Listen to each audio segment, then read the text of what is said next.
Madame, Monsieur, bonsoir, bienvenue dans Questions d'actu spéciale Atlantic Dialogues qui se tiennent ici au campus de l'Université Mohamed V Polytechnique, tout précisément par et dans les locaux du Policy Center for the New South, le think tank marocain, 14e édition des Atlantic Dialogues qui se tiennent sous le haut patronage de Sa Majesté le Roi Mohamed VI.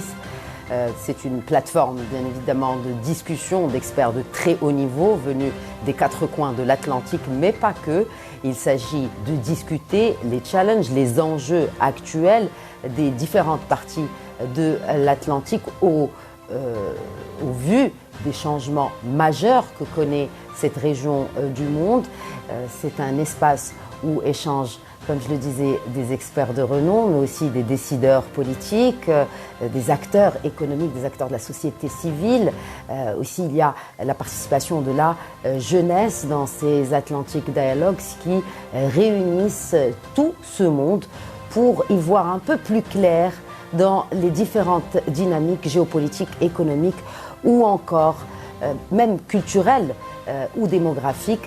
J'ai le plaisir d'accueillir en cette première partie de questions d'actu deux experts. Nous allons les interpeller sur leur perspective de l'Atlantique, leurs perspectives respectives, puisque un vient du Portugal et l'autre nous vient du Brésil. Messieurs, bonsoir et merci d'être avec nous. Je vous présente d'abord Dr Vinicius Mariano de Carvalho, professeur associé en études brésiliennes et latino-américaines au sein du Department of War Studies du King's College of London. Merci d'être avec nous. Merci à vous pour l'invitation, c'est un plaisir. Plaisir partagé et plaisir aussi d'accueillir M. Nuno Bragança, coordinateur à l'Atlantic Center. Merci aussi de répondre à nos questions. Merci à vous aussi, c'est un plaisir d'être ici. Alors, première question vraiment pour planter le décor. Quelle est la dynamique saillante aujourd'hui dans l'espace atlantique, d'abord de la perspective portugaise, M. Bragança? Bon, la perspective portugaise, il me permet de parler par contre de l'initiative portugaise. C'est ça, je pense que c'est vraiment intéressant. Cette initiative qui a démarré en 2021, avec 16 pays de l'espace atlantique, de 3 continents, et qui à ce moment a 27 pays qui travaillent ensemble dans la création d'être communautés atlantiques d'intérêt. Et on regarde toujours la question du développement sustentable et le potentiel de l'Atlantique. Regarde l'Atlantique avec son production, la question des ressources, la question des ressources naturelles, mais on parle aussi de l'écosystème marin, la sustentabilité de l'écosystème, on parle d'énergie, très important dans ce moment, on parle de le port, tout ce qui c'est la transaction commerciale pour cet énorme espace qui croise le sud et le nord, est-ouest, et aussi très important en ce moment, la connectivité digitale. Et ça sont vraiment le départ de le centre atlantique, mais dans cet environnement, c'est vraiment complexe et imprévisible, très dynamique, que quelquefois défie la loi internationale et qui pose quelques questions pour la sécurité humaine. On parle aussi de l'autre côté, et qui sont les défis communs qu'apportent dans cet espace. Et on parle de le niveau des conflictualités que traverse tout cet espace atlantique, les questions le changement climatique, on parle de la pollution, mais on parle aussi de quelle est la criminalité organisée, et on parle du narcotrafic, de la pêche illégale, non déclarée, non reportée dans cet espace, et la migration aussi illégale, par contre, plusieurs de fois, des gens qui cherchent une condition de vie meilleure et qui est trappée pour cette organisation. Est-ce que l'Atlantique est perçu aujourd'hui par l'Europe que sur cet aspect-là de migration parce que sur le volet sécuritaire, on regarde plus à l'Est à cause de la guerre en Ukraine? Oui, je pense que oui. Je veux le dire, vraiment, il y a changement pour la question de la guerre. Et ça, je pense que c'est de quelque façon naturelle, mais on ne peut pas oublier la question atlantique. Et ça, je pense, et par contre, on a 7 pays de l'Europe dans ce centre atlantique, de Atlantic Center, ils sont surtout les pays qui ont la côte atlantique. Donc on parle de l'Espagne, on parle du Portugal, on parle de la France. Du Royaume-Uni, oui. de l'Allemagne, on parle aussi de Pays-Bas, on parle de la Danemark. Et pour ça, c'est aussi cette question, et la France, bien sûr. Mais la migration, c'est une question. Regarde, la migration, la route maritime. Mais on voit l'Atlantique que par ces lunettes de la migration aujourd'hui en Europe. Non. Principalement. Non, pas du tout. Pas du tout. Et regarde le trafic, le narcotrafic, le trafic des drogues dans ces spots a monté beaucoup. Oui, aussi. On regarde fiche. La question du changement climatique qui va affecter le pays côtier de tout l'espace atlantique. Et regarde les îles, les questions de pays en développement qu'on sont immersés dans une question dans les événements climatiques extrêmes. Oui. Comment ça se passe? Et c'est la discussion de tout ça que je suis toujours à dire ça, qui est le multilatéralisme que nous prendre tout le monde dans cette idée on a des défis communs dans cet espace qui ont besoin de travailler ensemble parce qu'il n'y a pas aucun pays isolé et totalement seul ne peut adresser. Alors, nous avons la perspective, on va dire, nord-est de l'Atlantique à travers donc cette perspective. Vous venez de partager avec nous M. Bragança du Portugal. Qu'en est-il maintenant de la vision ouest-sud ou sud-ouest de l'Atlantique? Le Brésil, comment est-ce que le Brésil regarde vers l'Atlantique déjà? Ça, c'est une très bonne question. C'est un pays avec plus de 7000 km de côte. C'est une fantastique plage partout. Avec plus de 70% de la population qui habite à côté de la mer, 100 km de la mer, mais qui tourne les dos pour la mer. Brésil regarde le Brésil dedans, regarde l'intérieur. Et la conscience de l'Atlantique, la conscience de l'identité atlantique, c'est encore quelque chose en développement au Brésil. Ça, c'est très intéressant parce que ça demande beaucoup la compréhension de le rôle de l'Atlantique pour le développement du pays totalement. Alors, si on pense aujourd'hui que 92% de l'économie brésilienne vient pour la mer, ou part pour la mer, que toute la connectivité du pays, c'est aussi presque 100% de toute la connectivité vient pour les câbles sous-marins, qui les ressources de la pêche est immense pour les pays aussi de l'Atlantique, qui les ressources naturelles aussi comme le pétrole, qui tous les dépôts de pétrole, la plupart sont dans la mer aussi. Alors la nécessité de créer une mentalité maritime, une conscience de mentalité maritime au Brésil atlantique, c'est une nécessité. Et je peux dire qu'on a donné de bonnes pas en cette direction. Ça fait quelques années que dans le Brésil, on a créé les concepts de Blue Amazon, l'Amazon bleue. Et c'est un concept très intéressant parce que dans le Brésil, la population est déjà sait bien sur la situation de l'Amazonie, je dirais vers l'Amazonie de la Terre. La conscience de la richesse minérale de l'Amazonie, la conscience de l'importance pour le climat, l'importance économique de la région, de la préservation. Il y a une identité amazonique au pays, la fierté d'avoir l'Amazonie verte comme partie du Brésil. Et on a transposé le même concept, les mêmes images pour l'océan, pour l'Atlantique. Et l'Amazon bleu, c'est un peu le résultat de cette transposition. Et les concepts, ce n'est pas simplement un jeu de marketing.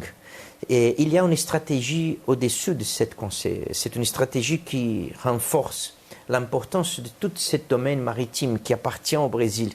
C'est une stratégie qui est menée par le gouvernement brésilien. Pour la marine du Brésil, c'est où il a commencé le discours, mais la marine, je dirais, a déjà inséminé le pays avec ce concept. On commence à voir maintenant, même la production de maps au Brésil, avant on a la production de maps, ça montrait la côte, c'est là où a fini le Brésil. Maintenant on a les 10 ans de toutes les mers territoriales et des zones économiques exclusives du pays aussi, qui c'est là pour les gens, l'école, reconnaître que ça c'est une partie du Brésil. C'est une responsabilité du pays, une responsabilité de conservation, de la même façon que l'Amazonie vert.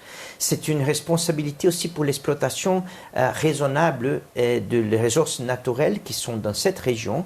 Et on dirait ici la minération de fond de la mer et l'exploitation de pétrole aussi, et des autres formes d'exploitation économique qu'on peut avoir dans cette région. C'est une région de la défense, de la protection du pays. Ça, c'est une région où le pays doit exercer la souveraineté et la présence pour éviter de la criminalité, d'éviter de la violation des ressources naturelles du pays dans cette région. Alors, je dirais qu'il y a aussi les rapports scientifiques. C'est toute la compréhension qu'il y a une richesse scientifique dans le domaine océanique, dans l'Atlantique, qui le Brésil partage avec des autres pays, mais dans cette région, le bleu Amazonie, ça appartient au Brésil, ça appartient au pays et part de la richesse du pays aussi.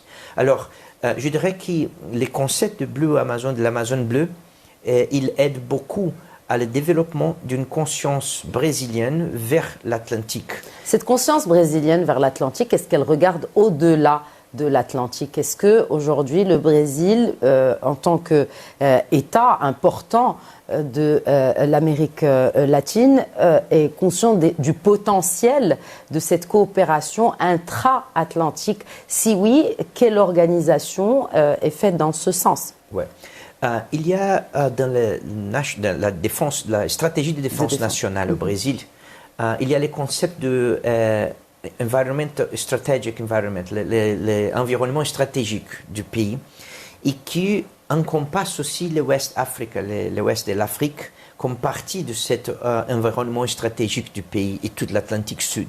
Ça veut dire que le pays regarde l'Afrique de l'Ouest comme les voisins du pays, pas comme quelque chose de distant. Alors, l'Atlantique, c'est pas qui nous sépare, mais c'est le contraire, c'est qui nous unifie, qui nous fait ensemble. Comment la vision royale, par exemple, si je me permets de vous interrompre, la vision royale de structuration de cet espace atlantique, comment cette vision marocaine peut-elle aussi contribuer à structurer davantage cette collaboration intra-atlantique selon votre perspective? Voilà. Et la relation avec les voisins, elle est toujours importante d'être cultivée dans les deux côtés. Ça veut dire, si je dis que mon ami ici, c'est mon voisin et que je l'aime, et il ne dit pas la même chose, alors il n'y a pas une relation. Et je pense que nous sommes dans la nécessité maintenant de commencer à construire ce dialogue. Et l'Atlantic Center fait un bon travail. Les Atlantic Dialogues, c'est la même chose. C'est un espace de commencer à construire les connaissances de l'autre et de découvrir qu'est-ce qu'on peut développer ensemble pour un bon voisinage. Parce que sinon, on va créer le regard de l'autre comme la menace et que ce n'est pas la situation, ce n'est pas le cas. On a les mêmes défis, on a les mêmes problèmes qu'on doit. C'est pas quelque chose que le Brésil peut trouver la solution par eux-mêmes, ni même Portugal, ni Maroc. Il faut qu'on travaille ensemble. Parce que les défis puisque sont vous parlez de pareils. travailler ensemble, le Maroc, l'initiative marocaine part du principe de collaboration. Voilà. C'est-à-dire ce sont 23 pays riverains de l'Atlantique qui se mettent ensemble pour faire face à tous les challenges qu'ils partagent au final, parce qu'ils partagent ce littoral. Donc vous parliez tout à l'heure de sécurité maritime, mais pas que. Il y a aussi ces populations, les enjeux de développement. Est-ce qu'il n'y a pas aussi une ambition de structuration pareil du côté de l'Amérique latine, peut-être avec le leadership brésilien, pourquoi pas? Il y a Brésil et les discours aujourd'hui de la OPACAS, de la zone de paix et coopération de l'Amérique du Sud, de l'Atlantique Sud, pardon. C'est un discours qui le Brésil c'est la chef d'œuvre de la relation internationale du Brésil aujourd'hui vers l'Atlantique Sud. C'est une déclaration des Nations Unies de 1996 qui a déclaré l'Atlantique Sud comme une zone libre des armes de destruction massive et qui doit collaborer pour le développement ensemble. C'est une belle déclaration. de faire la déclaration à transformer ça en réalité, c'est un exercice de diplomatie, de coopération internationale important. Maroc n'est pas partie du ZOPACAS parce que c'est un peu plus au nord, mais je pense que le ZOPACAS ne peut être pas la seule argument de coopération entre les pays. Et on doit élargir cette coopération pour comprendre que on ne peut pas définir une ligne où commence l'Atlantique Sud, parce que l'eau ne permettrait pas cette sorte de séparation. Non? Alors, toutes choses qui nous touchent tous ensemble. Mais je dirais qu'une déclaration comme ZOPACAS, l'important, c'est pour montrer au monde que du point de vue multilatéral, c'est possible de mettre pays différents.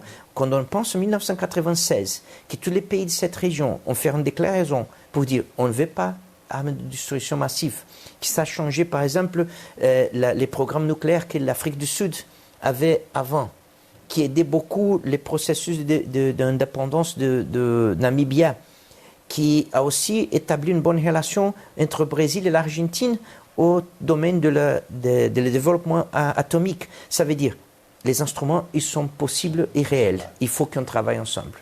Alors, il faut travailler ensemble, d'autant plus que, je le disais en introduction de cette émission, hein, ce ne sont pas les tensions qui manquent. Hein. Et puis arrive comme un pavé dans la mare cette stratégie nationale de sécurité américaine qui vient donc d'être publiée, qui reconfigure un peu les équilibres de puissance et qui fait de la géoéconomie, du contrôle des corridors maritimes, un de ces piliers majeurs hein, de cette stratégie nationale de sécurité. Comment l'Europe regarde les effets potentiels de cette stratégie nationale de sécurité de Donald Trump, qui est très différente de celle de 2017 hein. Bon, merci, mais avant de te répondre à ça, seulement pour dire que le Centre Atlantique, ou l'Atlantic Center, on a 7 pays de l'Europe, 13 de l'Afrique ouest, 4 de l'Amérique du Sud, 2 de l'Amérique centrale et Caraïbe et les États-Unis. Bon. Et ça, c'est très important parce que le Brésil, c'est un des confondeurs de l'initiative portugaise. Et ça, c'est intéressant. Et par contre, on a aussi un des premiers mémorandums qu'on a fait a été avec l'initiative marocaine. Pour ça, on a déjà cette vision atlantique ensemble, de coopération, qui c'est vraiment une coopération atlantique du tout. Qu'est-ce que je peux dire de ça? Une réponse très pragmatique. Ça, c'est vraiment une opportunité pour cette initiative de travailler ensemble. Et il y a quelqu'un dans les débats aujourd'hui, pour la matin d'hier, il n'y a pas d'espace qui se reste, comme on dit, empty space, qui ne sont gris pas ou vide. qui ne sont pas restent seuls. Il y a toujours quelqu'un qui vient pour occuper cet espace. Et je pense que ça, c'est aussi l'opportunité pour tout ensemble continuer à regarder l'espace atlantique, tous ces corridors. Ils sont fondamentaux pour tout, pour le sud, pour le nord, pour l'est et pour l'ouest. Et pour ça, je pense que ça, c'est la bonne opportunité de regarder ça. Ça, c'est le jeu politique, le jeu de la géopolitique aussi, mais je pense que tous les pays, les États signataires, qu'on se mette ensemble pour pas seulement discuter, mais pour actuer sur ça. Et je pense que c'est vraiment une grande opportunité pour faire grandir. Par où commencer si on veut vraiment mettre en œuvre ces paroles qu'on discute, comme vous le disiez? Quelle est aujourd'hui la priorité selon vous? Est-ce que c'est au niveau politique, c'est au niveau diplomatique, c'est l'économie qui doit être la locomotive, la sécurité? Je vais répondre à une question qui c'est un des piliers plus importants de l'initiative de Atlantic Center, c'est le dialogue politique. Et pour ça, après ça, c'est la connaissance, le développement des connaissances qui nous apporte, et j'aime beaucoup l'expression « on devrait écouter la science ». Pour que la science nous va aider à avoir des bonnes décisions. Vous parlez de, quand vous dites « on doit écouter la science », c'est qui? Tout le monde. Qui doit l'écouter? Les gouvernements? Tout le monde. Les gouvernements? Le gouvernement, bien sûr. Oui. Bien sûr. Quand on dit qu'il n'y a pas de changement climatique, qu'on n'a pas d'évidence scientifique, et par exemple, le sujet qu'on a apporté cette année dans le Centre Atlantique était là, le changement climatique et les défis de sécurité pour l'Atlantique. Et ça, c'est une réalité de tous les travaux de recherche, de toute la discussion, de toute l'action qu'on a fait. Il est là. On a une fréquence d'événements extrêmes climatiques qui reste toujours agrandi, affecter les zones côtières, mais de toute façon, pour dire que c'est ça, mais surtout parce que quelquefois on parle beaucoup et on ne part pas à l'action. Et ça, je pense que c'est vraiment important de faire mélanger, balancer la discussion, le dialogue, la science avec les actions. Parce que dans la science, par contre, excusez-moi professeur, mon cher ami, c'est que quelquefois on a des très belles documents, mais qu'au final, ils vont être présents comme référence dans un autre très bel document, et on reste toujours en cercle, que part toujours à utiliser une bonne référence, mais qu'il n'y a pas le pragmatisme de l'apporter par la réalité. Docteur Caravaggio, je vous voyais sourire et d'ailleurs j'allais rebondir sur cela parce que l'événement récent et mondial qui s'est tenu au Brésil, c'est la COP. Ouais.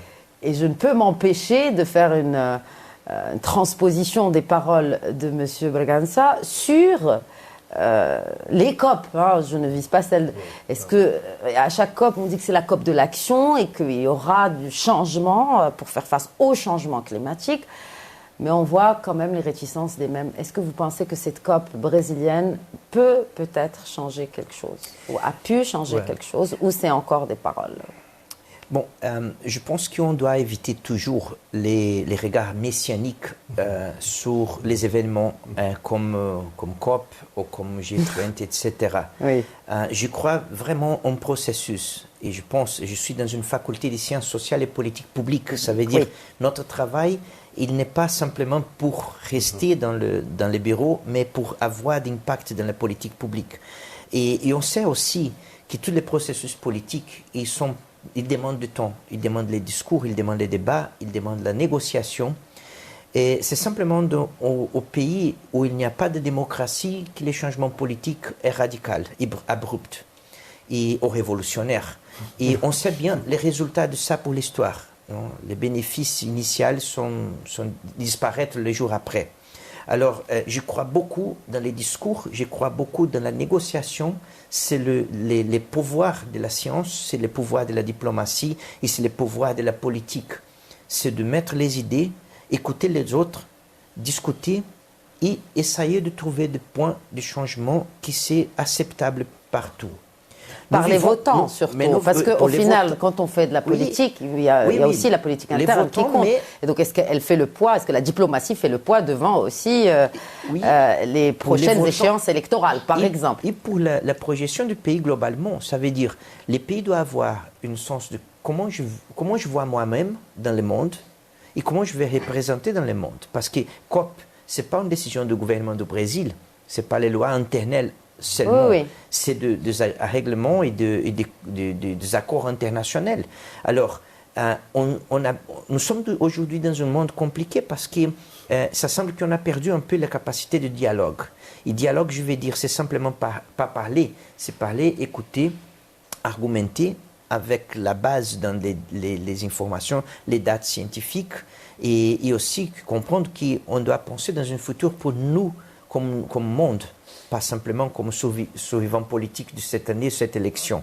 Et alors, Et ça, c'est les grands défis qu'on vit aujourd'hui. Et on peut mettre toute la question, la sécurité humaine, la sécurité climatique. C'est important d'avoir l'essence maintenant d'une sécurité de la représentation démocratique du monde.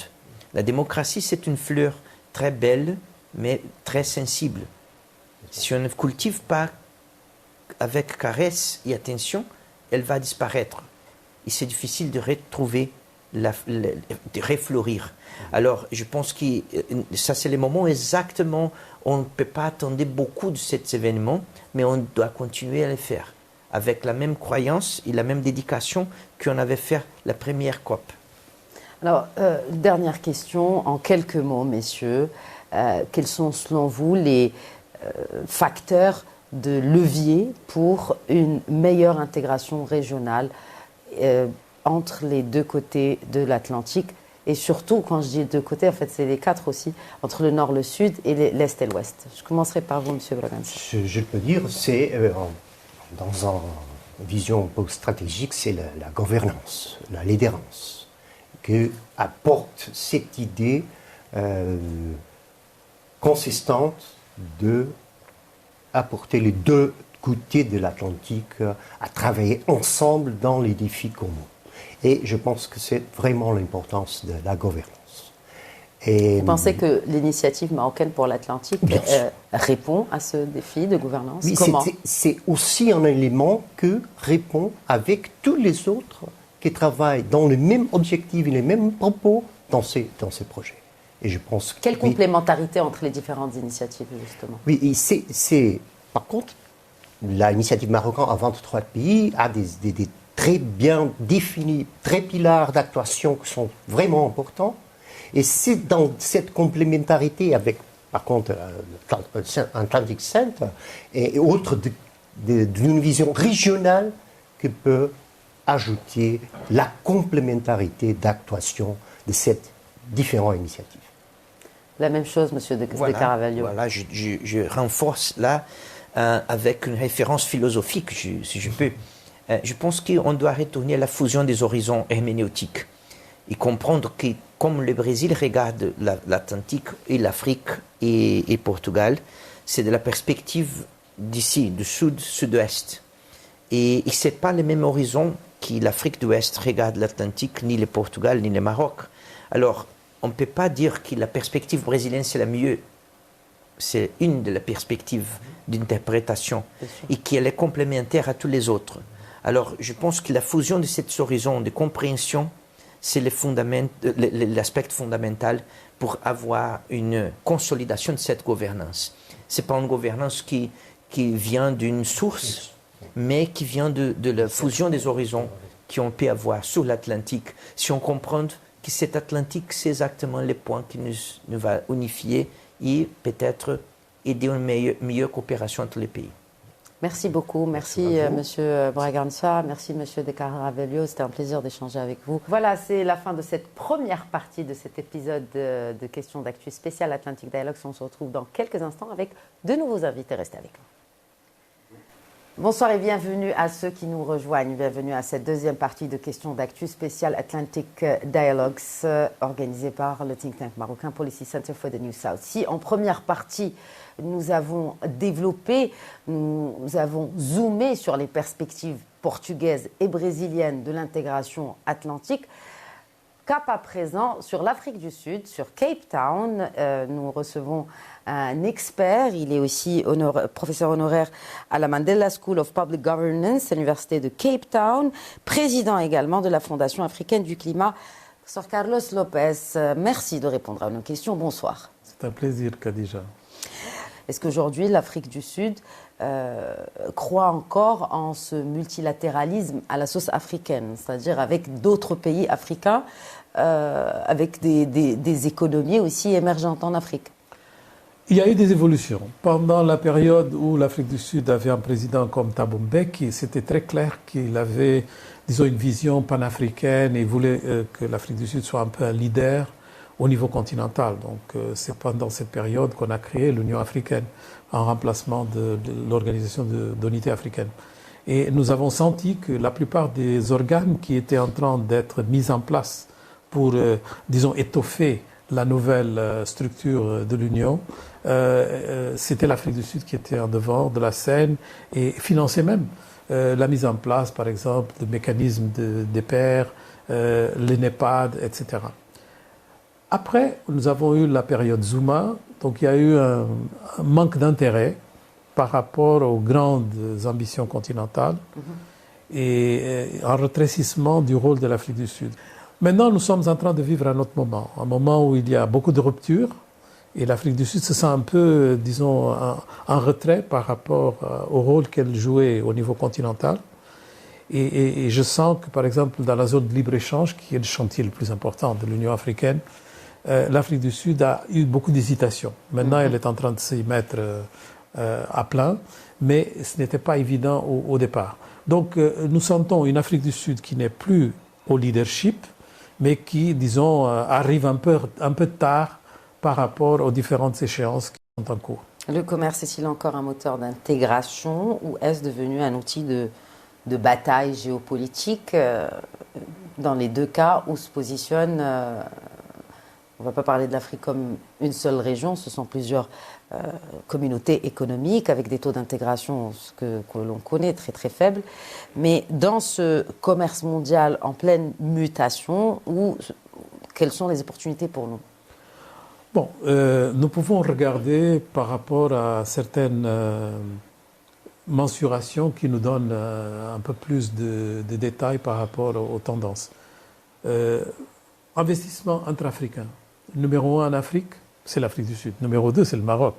En termes de commerce, oui, l'Afrique du Sud a un commerce très important, mais centré surtout sur l'Afrique australe. Comme le Maroc est premier investisseur en Afrique de l'Ouest. Voilà, ça dépend des... Donc ça dépend un peu de la géographie. La géographie, parfait. Nous nous rendons compte qu'il y a un savoir-faire sud-africain qui est en train de s'étendre au-delà de ses frontières. Et l'intégration, elle est déjà monétaire par rapport aux pays de l'Afrique australe parce que l'union monétaire qui a été mise en place pendant la période de l'apartheid a pu survivre à l'apartheid. Et donc, c'est une des zones monétaires les plus anciennes du monde. Et ça marche très bien.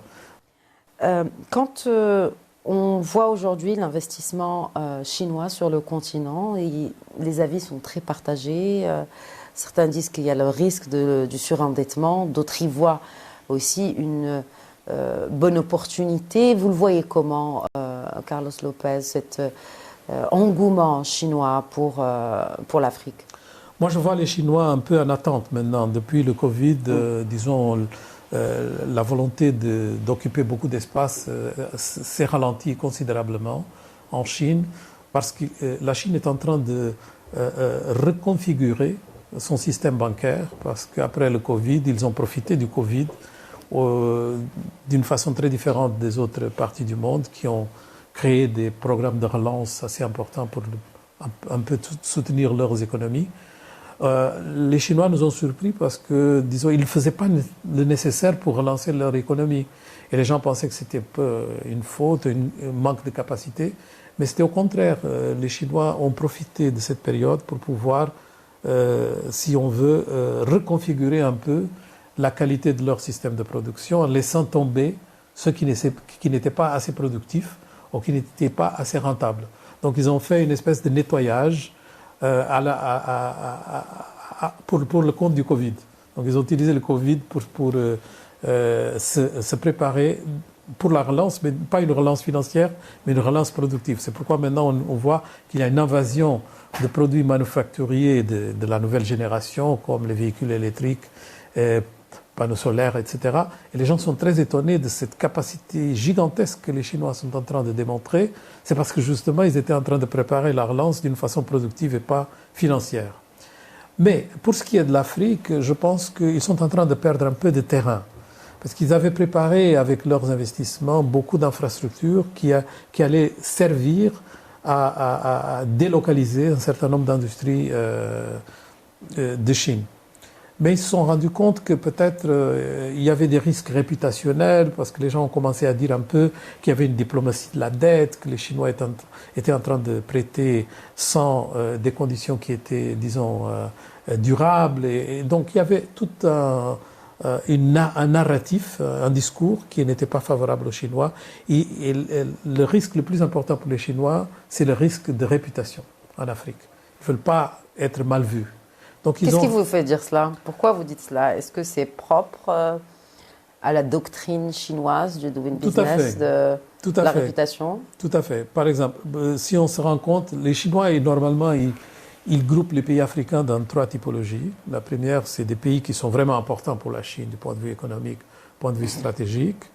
Il y a une deuxième catégorie de pays qui peuvent avoir un certain niveau d'intérêt, mais qui ne sont pas stratégiques. Et finalement, il y a une troisième catégorie qui ne les intéresse pas du point de vue commercial ou économique, mais parce qu'ils protègent le risque réputationnel, ils seront toujours présents dans l'ensemble des pays de l'Afrique. Et pour cela, donc, ils peuvent même faire des dons, des cadeaux de toutes sortes, etc., parce que le coût en termes proportionnels n'est pas très élevé. Mais ils veulent protéger l'idée que la Chine est le partenaire le plus fiable d'Afrique. Est-ce aujourd'hui le partenaire le plus fiable d'Afrique? Vous savez, ils sont très importants parce que les autres sont absents, pas parce qu'ils mettent beaucoup d'argent. Quand vous dites les autres, c'est l'UE, c'est les US? Oui, les traditionnels. C'est-à-dire que si on regarde, par exemple, le stock d'investissement, l'Union européenne est quand même numéro 1 et les États-Unis sont très, très importants en termes de stock. Mais ils se sont retirés un peu du marché. Donc, ils ne font pas de nouveaux investissements. Les Chinois, par contre, ont occupé beaucoup d'espace parce qu'ils sont des nouveaux venus, ils vont très vite. Et ce qui est très intéressant, c'est qu'ils peuvent le faire à un coût très bas. Parce que, par exemple, tout ce que mettent les Chinois en Afrique, c'est l'équivalent à ce qu'ils mettent au Pakistan. Donc nous avons la même importance du point de vue des montants que le Pakistan. Bon, après, ça dépend du volume, ça dépend aussi de la valeur de l'investissement. Après, qu'investit la Chine au Pakistan? Oui, mais à peu près la même chose. Disons que... Non, je veux dire, en quoi investit la Chine au Pakistan? Oui, c'est là la question. Non, les mêmes Est-ce que c'est domaines. les mêmes ambitions? Les mêmes domaines. Est-ce que c'est les mêmes objectifs d'investissement au Pakistan que dans des pays africains?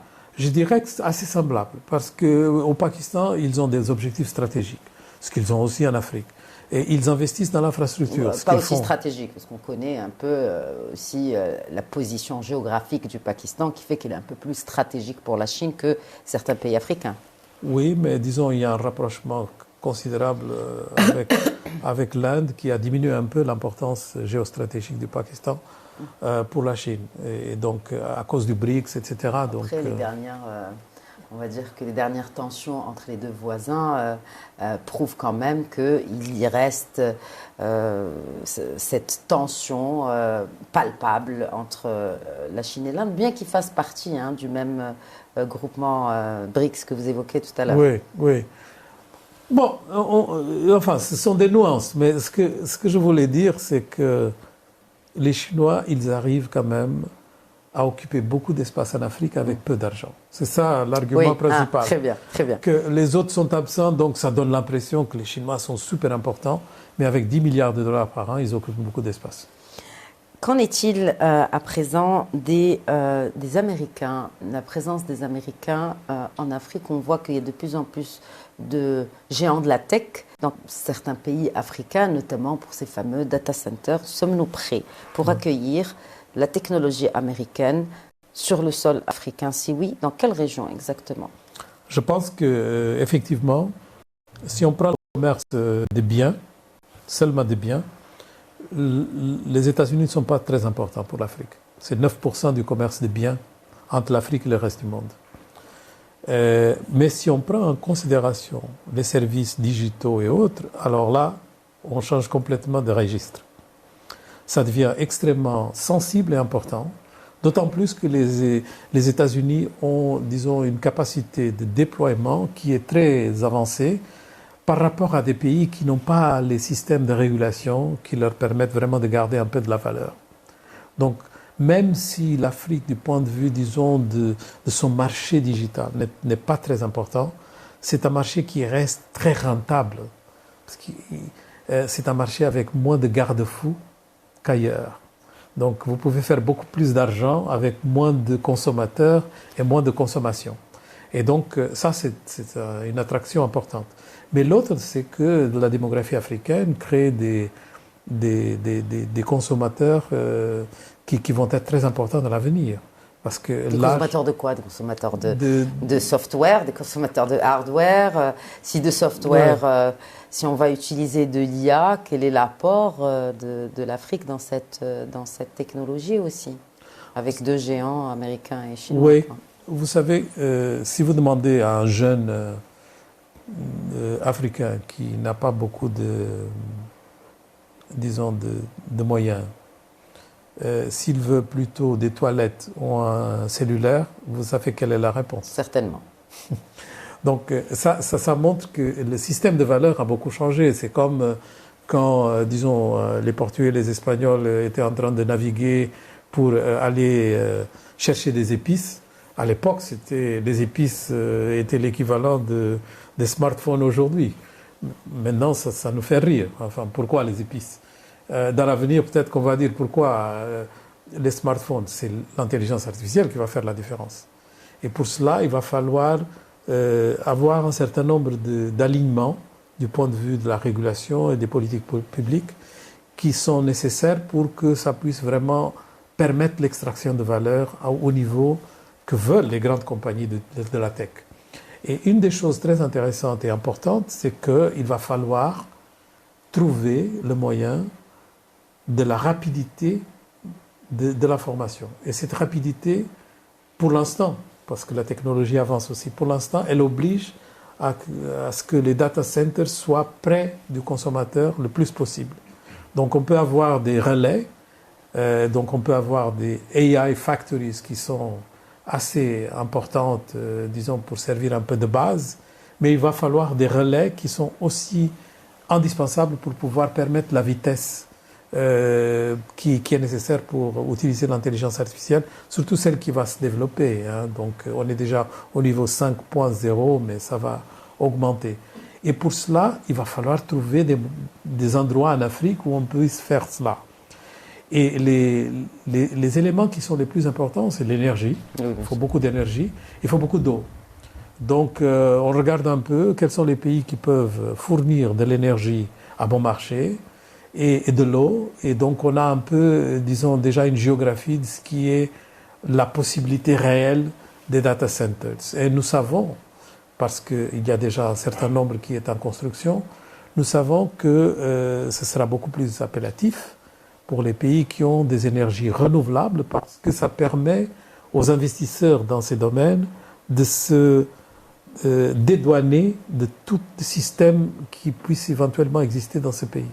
Donc ils créent leur propre énergie s'il y a du potentiel dans les énergies renouvelables qui est considérable. Un des prérequis que vous évoquez donc, pour cette intelligence artificielle, c'est l'énergie. Vous avez parlé aussi d'énergie verte. On voit aujourd'hui l'appétit de plus en plus de pays africains pour le développement des énergies vertes, mais des énergies vertes, pardon. Mais quel est aujourd'hui le principal point d'inflexion pour atteindre cette échelle d'énergie verte démocratisée pour tout le monde à bas coût? Nous savons que le potentiel est là. Ce qui manque, c'est le financement. Et normalement, on a attaché la discussion du financement à des dons, à des mécanismes concessionnels qui seraient, disons, utilisés par les différentes institutions internationales qui aident l'Afrique, etc. On ne va nulle part avec ça. Donc ce n'est pas vraiment le chemin. Le chemin, c'est de transformer ce potentiel dans quelque chose qui, du point de vue de l'investissement, du point de vue du secteur privé, est très appellatif. Et pour cela, il va falloir trouver des mécanismes de financement africains. Et nous les avons. Le problème, c'est que nous n'utilisons pas suffisamment nos ressources et notre épargne. L'épargne africaine, dans la plupart des cas, est utilisée ailleurs. Par exemple, les fonds de pension, les fonds souverains en Afrique, les réserves des banques centrales sont toutes dénominées dans des titres qui sont ailleurs, qui ne sont pas pour l'investissement en Afrique. Parce qu'on suit un peu la logique du risque. Le risque est fait par les agences de notation. Les agences de notation considèrent que l'ensemble de l'Afrique est spéculatif. Et donc finalement, pour se protéger, ces gestionnaires des fonds, ils placent ailleurs l'épargne africaine. Donc il va falloir trouver le moyen de renverser un peu cette tendance d'utiliser l'épargne africaine ailleurs. Et c'est possible. Mais pour cela, il va falloir que les grandes institutions internationales puissent vraiment donner un peu d'espace de régulation. Mais surtout, il va falloir que les institutions financières africaines fassent une espèce de pacte entre elles pour pouvoir s'entraider et travailler d'une façon plus coordonnée pour pouvoir donner des résultats d'investissement à ces gestionnaires qui sont équivalents à ceux qu'ils obtiennent ailleurs. Et c'est possible. Et donc c'est une équation que la Banque africaine de développement à ce moment est en train de discuter. Est-ce que vous pensez aussi que c'est le retour un peu, puisque vous avez parlé un peu du retrait de la Chine depuis la Covid sur le continent, c'est le retour aussi des institutions de financement multilatéral type BAD par exemple, que vous évoquiez à l'instant?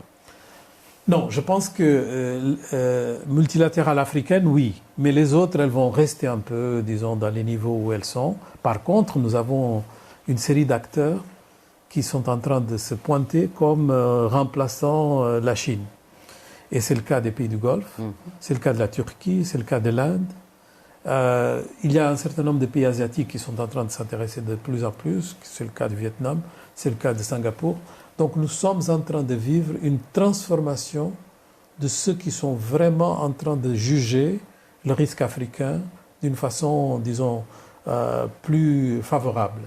Et nous le sentons, parce que si vous regardez un peu les statistiques de la CNUSED sur les investissements, nous avons maintenant les Émirats arabes unis qui sont le premier investisseur en Afrique depuis 4 ans.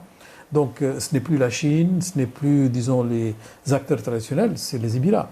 Et donc je pense que les Émirats sont peut-être en train d'éclairer un peu la voie à d'autres pays du Golfe qui sont en train de suivre. Et nous sentons, par exemple, de la part de l'Arabie saoudite, de la part du Qatar, et même du Koweït qui revient un peu, un intérêt grandissant pour les investissements en Afrique. Est-ce que vous croyez en cette intégration intra-africaine en dehors des modèles préétablis post-indépendance qui ont été établis dans les années 70 j'éclaircis un peu mon propos, c'est-à-dire sortir un peu de l'approche communautaire régionale pour quelque chose de nouveau? Nous avons vécu pendant des décennies l'idée d'un panafricanisme politique. Et maintenant, il va falloir passer du panafricanisme politique au concret. Et le concret, c'est l'intégration régionale. Mais nous pensons toujours que l'intégration régionale se fait à travers le commerce, point. Oui, le commerce est le centre. Oui, mais c'est le centre que commerçons-nous entre nous, déjà. Mais nous ne pouvons pas vraiment développer le commerce sans les autres composantes de l'intégration régionale. Il y en a 4 qui doivent aller à la même vitesse que le commerce. Nous avons l'intégration des infrastructures, de la logistique. Oui, bien sûr. Il va falloir trouver des moyens d'intégration au niveau des systèmes productifs, c'est-à-dire des chaînes de valeur, créer des chaînes de valeur. Il va falloir créer des systèmes financiers compatibles, donc on ne peut pas avoir cette volatilité des monnaies, ne pas commercer avec la monnaie de l'autre, etc. Je vous arrête juste sur les chaînes de valeur, mais il y a aussi la volonté politique de vouloir construire avec l'autre sans y voir spécialement un compétiteur. Bien sûr, bien sûr. Et donc le bien sûr sur le papier, enfin en théorie, mais après dans la pratique c'est vrai que c'est difficile. Oui. Le 5e aspect, c'est la libre circulation des Africains. Donc on ne peut pas vraiment commercer si on a toutes sortes d'entraves. Des visas. Des visas et d'autres sortes. Oui. Donc si nous regardons l'ensemble des mécanismes d'intégration, nous savons que le commerce ne peut pas avancer sans qu'on puisse vraiment s'attaquer à tout le reste. Et pour cela, nous avons besoin d'une mentalité politique qui va avec. Et à mon avis, nous sommes en train de l'obtenir parce que nous avons eu une approbation de la zone de libre-échange continentale en temps record. Nous sommes déjà à 90% d'harmonisation tarifaire, ce qui n'est pas vraiment un cadeau facile à obtenir sans beaucoup de négociations, âpres négociations, parce que les principales économies ont celles qui ont été un peu à la traîne.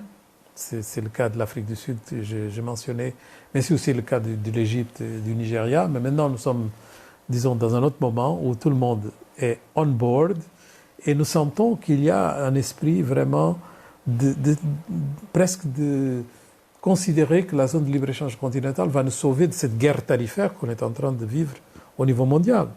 Parce que si nous pouvons vraiment protéger notre espace de commerce, pas pour tous les produits, mais pour les produits qui sont les plus difficiles à pouvoir empêcher, disons, de la spéculation, du dumping, notamment du dumping chinois, parce que maintenant qu'ils ne peuvent plus exporter aux États-Unis, ils exportent les mêmes produits vers des pays africains et autres à des bas prix parce que c'est excédent de production, c'est mieux que de pertes.